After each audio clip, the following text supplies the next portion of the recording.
네, 오늘 우리에게 주신 하나님 말씀은 열왕기하 10장입니다. 열왕기하 10장 28절에서 31절까지 말씀입니다. 열왕기하 10장 28절에서 31절까지 우리 한 목소리로 합독하겠습니다. 28절에서 31절입니다. 시작. 예후가 이와 같이 이스라엘 중에서 바알을 멸하였으나 이스라엘에게 범죄하게 한 느밧의 아들 여로보암의 죄, 곧 베델과 단에 있는 금송아지를 섬기는 죄에서는 떠나지 아니하였더라. 여호와께서 예후에게 이르시되 내가 나보기에 정직한 일을 행하되 잘 행하여 내 마음에 있는 대로 아합 집에 다 행하였은즉 내 자손이 이스라엘 왕위를 이어 4대를 지내리라 하시니라. 그러나 예후가 전심으로 이스라엘 하나님 여호와의 율법을 지켜 행하지 아니하며 여로보암이 이스라엘에게 범하게 한 그 죄에서 떠나지 아니하였더라. 아멘. 네, 우리가 가끔 음식 중에서 주스 같은 걸 먹을 때가 있습니다. 음료를 먹을 때 겉포장지를 확인합니다. 이제 우리 마트 가가지고 주스를 고를 때 겉포장지를 이렇게 보죠. 예를 들어서 오렌지 주스가 있는데 그 주스에 오렌지가 과연 몇 퍼센트가 들어있느냐 이제 확인을 하는 겁니다. 주스는 당연히 그 과일이 100%가 들어가 있으면 훨씬 더 비쌉니다. 가격이 비싸죠. 이유가 간단합니다. 그 가치가 인정되기 때문이에요. 사람들이 비싼 돈을 내고 그 주스를 먹는 이유는 간단합니다. 내가 직접 짜서 먹지 않아도 내가 돈을 주고 100% 과일로 짠 그 주스를 먹을 수 있기 때문에 그에 해당하는 돈을 내가 그냥 지불하고 먹는 겁니다. 그러니까 뭐 건강 생각하고 이것저것 생각해가지고 그 가치를 인정해서 먹는 거죠. 제 아무리 그 주스가 오렌지 맛이 나도 100% 과즙이 안 들어가 있으면 그건 그냥 오렌지 맛 주스에 불과합니다. 우리가 잘 모르고 있는 게 그러니까 이 그 뚱뚱한 바나나 맛 우유 있지 않습니까? 사람들이 바나나 우유라고 하시더라고요. 바나나 맛이에요. 바나나 얼마 안 들어가 있더라고요. 0. 몇 프로 들어가 있는. 그러니까 맛만 내는 그런 흉내내는 주스에 불과한다는 겁니다. 요즘 음료 중에 제로 음료들이 엄청 많이 나왔습니다. 지금 뭐 제로 없는 게 없더라고요. 아무리 우리가 그 제로 음료를 먹으면서 단맛이 난다 하더라도 그 원래 주스들이 갖고 있었던 그 설탕이 갖고 있는 그 본질까지도 대체할 수는 없는 겁니다. 맛을 흉내내고 그냥 조금 더 건강하게 우리가 먹어보겠다고 제로를 만들 뿐이지 그 본질을 대체할 수는 없는 거라는 것이죠. 우리 신앙도 마찬가지입니다. 내가 신앙생활을 한다고 하지만 우리가 100% 하나님 앞에 순종하지 못하고 살아가면 그건 그냥 그리스도인으로서 맛을 내는 사람이지 100% 그리스도인이 아니라는 거죠. 우리의 신앙은 99%를 잘한다 하더라도 1% 내가 불순종의 삶을 산다면 온전하다고 할 수가 없습니다. 왜냐하면 100%가 아니기 때문에, 순전한 것이 아니기 때문에. 신앙이라는 것이 그렇습니다. 왜냐? 완전하신 하나님께서 그렇게 보시지 않기 때문이라는 거죠. 하나님은 완전하시기 때문에 그 완전하신 하나님이 우리를 보았을 때 우리가 아무리 99%를 잘하고 있어도 그 1% 불순종하는 모습을 통해서 하나님은 기뻐하시지 않는다는 거예요.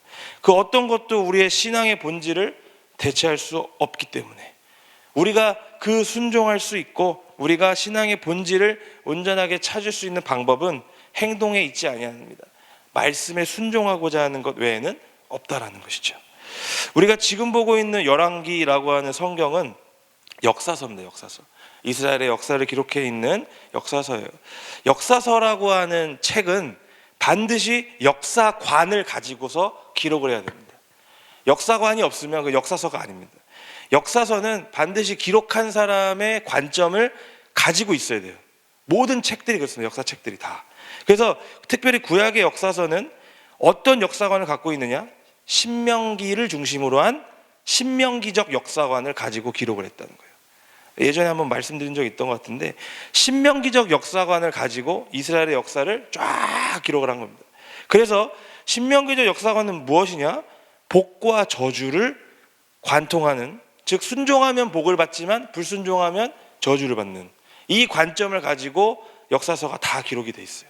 물론 역대기는 아니지만 이 역사서들의 대부분이 구약 역사서들 대부분이 다 신명기적인 역사서를 가지고 순종하면 복을 받고 불순종하면 저주를 받는다라는 그런 교훈을 우리에게 전달해 준다는 겁니다. 그래서 모든 왕들의 이야기, 또 그 당시 활동했던 사람들의 모습들이 다 이 안에 들어갑니다. 그래서 하나님 앞에 열심을 다해서 순종했던 왕들은 그 평가가 어떻게 남는고, 또 그렇게 하지 못했던 왕들의 최후는 어땠는지를 우리에게 보여주면서 신명기적으로 살아가는 것이 어떤 삶인지를 우리에게 이제 보여주고 있다는 것이죠. 그래서 온전히 하나님 앞에서 순종하고자 했던 왕은 당연히 하나님께서 어떻게 하십니까? 그의 인생과 또 그가 통치했던 모든 기간 동안 형통하게 하시죠. 이스라엘을 형통하게 하시고 또 복을 주셨지만, 그렇게 하지 못했던 왕은 언제나 어떻게 됩니까? 이방 민족들이 쳐들어오고요, 당하기만 하고요, 순탄하지 못했던 통치 기간을 보내도록 하시죠. 그래서 특히 열왕기에는 왕들을 기록한 마지막 부분에 항상 그 기록한 사람이 평가를 남깁니다. 어떤 왕은 어떻게 했고 몇 년 동안 살았고 몇 년 동안 왕위에 있었으나 뭐뭐 하지 못해서 하나님이 이렇게 하셨더라. 이렇게 항상 평가를 남겨요. 개인적으로, 주관적으로. 그래서 오늘 본문도 마찬가지라는 거예요. 이 순도 100%가 아닌 신앙이 어떠한 삶을 살게 하느냐, 어떠한 결과를 만들어내느냐에 대해서 우리에게 말씀하고 있어요. 어제에 이어서 예후라는 왕이 등장하고 있습니다. 예후는 어제 말씀드렸다시피 기름 부음을 받고 어떤 사명을 받느냐, 아합 왕조를 무너뜨리는 그런 사명을 받습니다. 어제 기름 부음을 받은 이후에 예후는 드디어 이제 하나씩 척결하기 시작합니다. 칼을 빼들기 시작합니다. 그리고 아합 왕조를 하나하나 척결해 나가기 시작하는데, 이 모습을 보시면 단순히 어떤 정치적인 보복으로 보이지 않아요. 이스라엘에 전체적으로 흐르고 있는 영적인 회복을 위한 움직임이 드러난다는 것을 우리가 볼 수 있습니다. 먼저 이세벨을 비롯한 아합의 아들들, 아하시아라든지 여호람 같은 왕들을 이제, 그리고 더 나아가서는 바알을 섬기는 모든 자들까지도 척결합니다. 다 죽입니다. 그리고 이제 완벽하게 마무리가 된 것 같은 이 예후의 마지막 평가는 약간은 완벽하지 못한 모습으로 오늘 본문에 기록이 되어 있는데, 우리 28절과 29절 말씀을 우리 다 같이 한번 읽어보도록 하겠습니다. 예후가 이와 같이 이스라엘 중에서 바알을 멸하였으나 이스라엘에게 범죄하게 한 느밧의 아들 여로보암의 죄, 곧 베델과 단에 있는 금송아지를 섬기는 죄에서는 떠나지 아니하였더라. 아멘. 자, 28절부터 이제 예후에 대한 평가가 등장하고 있어요. 자, 예후는 아합 왕조를 무너뜨리고 그들이 섬기던 바알을 없애는 데에는 성공합니다. 완벽하게 척결을 하죠. 깨끗하게 만들어줍니다. 그런데 완벽하지 못했어요. 아직도 무너뜨리지 못한 것이 있었어요. 바로 여로보암 때 만들었던 베델과 단에 있던 금송아지. 이 금송아지를 섬기는 죄는 그대로 행하게 했다는 거예요. 냅뒀다라는 거예요. 아합 왕조로 말미암아서 주어졌던 바알을 섬기는 우상 숭배는 정리가 됐을지 모르겠지만, 이스라엘 내에 흐르고 있었던 그 우상 숭배가 완벽하게 다 정리되지 못했다라고 평가를 하고 있어요. 하지만 하나님은 예후의 모습을 보시고 30절 말씀에 보시면, 야, 너가 참 정직한 일을 행했구나. 그리고 이스라엘 왕위를 4대를 지낼 것이다 라고 복을 내려주셔요. 그 바알을 섬기는 자들을 척결한 것에 대한 복을 주시죠. 그래서 실제로 예후 왕조가 이스라엘 전체 역사에서 가장 길게 왕위에 있었던 왕조로 기록이 됩니다.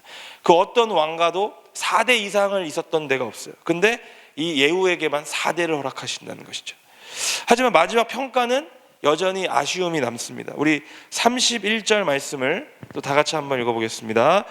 그러나 예후가 전심으로 이스라엘 하나님 여호와의 율법을 지켜 행하지 아니하며 여로보암이 이스라엘에게 범하게 한 그 죄에서 떠나지 아니하였더라. 예후가 전심으로 율법을 지키진 않았다.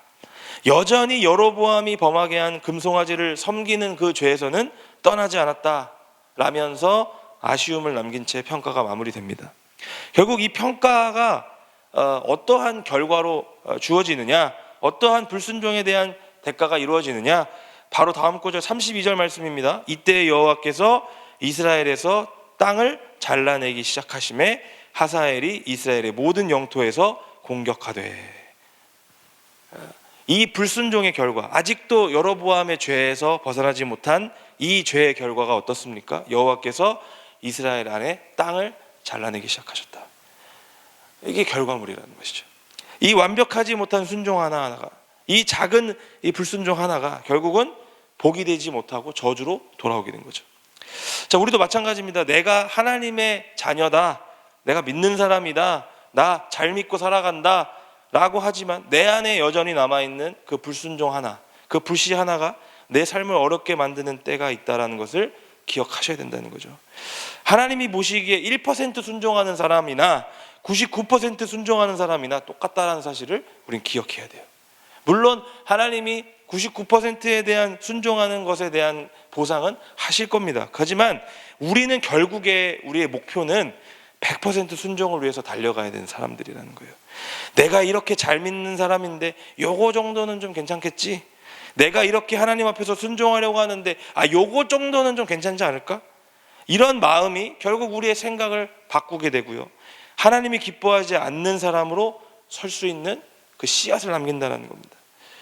디모데후서 3장 5절 말씀은 이렇게 말씀하고 있습니다. 경건의 모양은 있으나 경건의 능력은 부인하니 이 같은 자들에게서 내가 돌아서라. 바라건대 우리 모든 성도님들이 그리스도인의 맛만 내는 사람들이 아니라 순도 100% 그리스도인이 될 수 있기를 축원드립니다. 우리 안에 경건의 모양은 충만합니다. 하지만 경건의 능력은 부인하는 자들이 되어서는 안 돼요. 우리 안에는 능력이 나타나야 됩니다. 모양으로 우리가 만족하는 것이 아니라 능력으로 충만하기를 항상 소망해야 된다는 것이죠. 경건의 모양은 충만하지만 그 안에서 스스로가 합리화하고 불순종하는 모습을 보일 때가 있습니다. 그러면 어떻게 되느냐? 능력이 사라지기 시작해요. 내가 교회 다니는 능력이 사라져요. 내가 이 기독교에 들어가서 내가 이렇게 믿는다라고 하는 것에 대한 능력이 사라져요. 그러니까 자연스럽게 기독교가 능력이 없어요. 교회가 능력이 없는 거예요. 왜? 그런 모양만 남아있기 때문에. 바라건대 우리 경건의 능력이 우리 삶에 충만하기를 원합니다. 하나님 안에서 그 경건의 능력들을 통해서 주어지는 그 복들을 누리는 저와 여러분들 되기를 주님의 이름으로 기원합니다.